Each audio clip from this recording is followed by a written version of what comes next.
Hi hello friends, എല്ലാ കൂട്ടുകാർക്കും പുതിയൊരു റിവ്യൂയിലേക്ക് സ്വാഗതം. അപ്പോൾ നാളത്തെ എപ്പിസോഡിൽ നടക്കാൻ പോകുന്ന ഒരു ഭാഗമായിട്ട് പറയുന്നത്. അപ്പോൾ നാളെ നമ്മുടെ ശ്രുതി അങ്ങനെ പാദസരം അശ്വിൻ ഇട്ട് കൊടുക്കുമ്പോഴേക്കും കുറച്ച് നേരം അങ്ങനെ നോക്കിക്കൊണ്ടിരിക്കും കേട്ടോ. ആ സമയത്ത് നമ്മുടെ അശ്വിൻ പതുക്കെ ശ്രുതി ഇങ്ങനെ എഴുന്നേക്കണം നോക്കിക്കൊണ്ടിരിക്കുകയാണ്.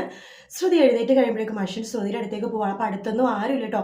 ആ ദീപത്തിന്റെ വെളിച്ചത്തിൽ ശ്രുതിയുടെ മുഖം ഒന്നുകൂടി നല്ല മനോഹരം സുന്ദരവും നല്ല സൗന്ദര്യമുള്ളതായിട്ട് നമ്മുടെ അശ്വിനോ കുറച്ചുകൂടി കൂടുതൽ തോന്നുവാണ്. അതുകൊണ്ട് തന്നെ നമ്മുടെ അശ്വിൻ പതുക്കെ പതുക്കെ ശ്രുതിയുടെ അടുത്തേക്ക് പോവാണ്. ശ്രുതി പതുക്കെ പതുക്കെ ഇങ്ങോട്ട് പോകുമ്പോൾ അശ്വിൻ ഇങ്ങോട്ടേക്ക് വരും. അങ്ങനെ പതുക്കെ പതുക്കെ ശ്രുതി പോയിട്ട് മതിലിൽ അവിടെ മുട്ടി നിൽക്കുമ്പോഴേക്കും അശ്വിൻ ഇങ്ങനെ അടുത്തേക്ക് വരുന്നു കേട്ടോ. ആദ്യം തന്നെ പറയട്ടെ, ഇത് സ്വപ്നമൊന്നും അല്ല, സത്യമാണ് കേട്ടോ. അങ്ങനെ നമ്മുടെ ശ്രുതി ഇങ്ങനെ നിൽക്കുമ്പോൾ അശ്വിനി അടുത്തേക്ക് വരുവാണ്. അതിനുശേഷം ശ്രുതിയുടെ മുഖത്തേക്ക് തന്നെ നോക്കുവാണ്. ശ്രുതിയുടെ ചുണ്ടിലേക്ക് തന്നെ ഞാൻ നോക്കിക്കൊണ്ട് കുറേ നേരം നിൽക്കുന്നുണ്ട് കേട്ടോ. അപ്പോൾ ശ്രുതിയുടെ നെഞ്ചിരിപ്പാണ് ഇങ്ങനെ കൂടിക്കൊണ്ടിരിക്കുകയാണ്. ശ്രുതിയുടെ നെഞ്ച് വളരെയധികം ശക്തിയായിട്ട് ഇങ്ങനെ അടിച്ചുകൊണ്ട് ഇങ്ങനെ ഇരിക്കുമ്പോൾ അശ്വിൻ അത് മനസ്സിലാവുന്നുണ്ട്. അശ്വിൻ പതുക്കെ ശ്രുതിയുടെ അടുത്തേക്ക് മുഖം അതായത് ഉമ്മ വയ്ക്കുക, അതായത് കിസ് ചെയ്യാൻ വേണ്ടിയിട്ട് ശ്രുതിയുടെ അടുത്തേക്ക് ഇങ്ങനെ വരുമ്പോഴേക്കും ശ്രുതി വേണ്ട എന്ന് പറയില്ല കേട്ടോ. കാരണം ശ്രുതിയും അങ്ങനെ ആ ഒരു സമ്മതത്തോടു കൂടി തന്നെ ശ്രുതിയും നിൽക്കും. അങ്ങനെ അശ്വിൻ പതുക്കെ രണ്ട് കൈകൾ വെച്ചിട്ട് ശ്രുതിയുടെ മുഖത്ത് തലോടിക്കൊണ്ടിട്ട് പതുക്കെ ഇങ്ങനെ കിസ് ചെയ്യാൻ പോകുമ്പോഴേക്കും ശ്രുതി അതിനെ സമ്മതിച്ച പോലെ കണ്ണടച്ചിരിക്കും കേട്ടോ. അങ്ങനെ അവരെ പരസ്പരം ഇങ്ങനെ അടുക്കുന്ന സമയത്ത് പെട്ടെന്ന് തന്നെ അശ്വിൻ്റെ ഫോൺ ബെല്ലടിക്കുവാണ്. പെട്ടെന്ന് അശ്വിൻ അവർ ബോധത്തിൽ നിന്ന് തിരിച്ചു വരുക കേട്ടോ. ശ്രുതിയും പെട്ടെന്ന് വല്ലാത്ത പോലെ ശ്രുതിക്കും ആവുന്നുണ്ട്. അശ്വിൻ പെട്ടെന്ന് അവിടെ നിന്ന് വേഗം പോകുവാണ്. ശ്രുതി ആണെങ്കിൽ മനസ്സിൽ വിചാരിക്കുകയാണ്, ഈശ്വര, ഞാൻ എന്ത് വലിയ തെറ്റാ ചെയ്തത്. അശ്വിൻ സാർ അങ്ങനെ വന്നപ്പോൾ ഞാൻ നിന്ന് കൊടുത്തു.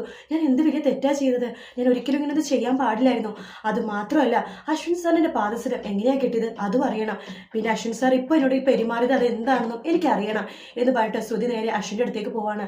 അശ്വിനും അതുപോലെ തന്നെ ആലോചിച്ചുകൊണ്ട് ഒരു മൂലക്ക് ഇരിക്കുമായിരിക്കും കേട്ടോ. ഞാൻ എന്താ ശ്രുതി അടുത്ത് ഇങ്ങനെ പെരുമാറിയത്. ഞാൻ ആദ്യമായിട്ടാണ് ഒരു പെണ്ണിനോട് ഇങ്ങനെ പെരുമാറണത്.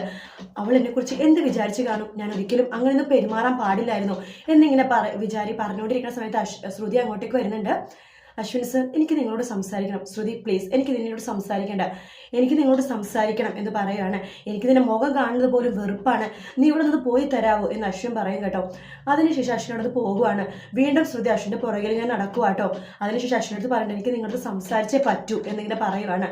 നിങ്ങൾക്ക് എൻ്റെ പാദസരം എവിടെന്നാ കിട്ടിയെന്ന് ചോദിക്കും. ആ സമയത്ത് അശ്വിൻ പറയും, അതെന്തിനാ നീ അറിയണത്, എനിക്ക് നിന്നോട് സംസാരിക്കാൻ താല്പര്യമില്ലെന്ന് പറയും.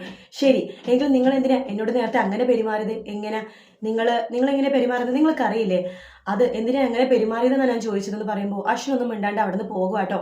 നാളത്തെ എപ്പിസോഡിൽ ഓൾമോസ്റ്റ് ഇത്രയും ഭാഗങ്ങളാണ് നടക്കാൻ പോകുന്നത്. വീഡിയോ ഇഷ്ടപ്പെട്ടെങ്കിൽ ലൈക്ക് ചെയ്യാൻ മറക്കരുത്, സബ്സ്ക്രൈബ് ചെയ്യാനും മറക്കരുത്. നാളെ രാവിലെ കാണാം. അതുവരെ ഗുഡ് നൈറ്റ്. സബ്സ്ക്രൈബ് ചെയ്ത് കാണുന്നവരുണ്ടെങ്കിൽ ബെൽ ബട്ടൺ ക്ലിക്ക് ചെയ്തിട്ട് അതിൽ ഓൾ എന്ന് പറഞ്ഞ ഓപ്ഷൻ കൊടുക്കണം കേട്ടോ. മറ്റൊരു വീഡിയോ നാളെ കാണാം. Good night, take care, bye bye.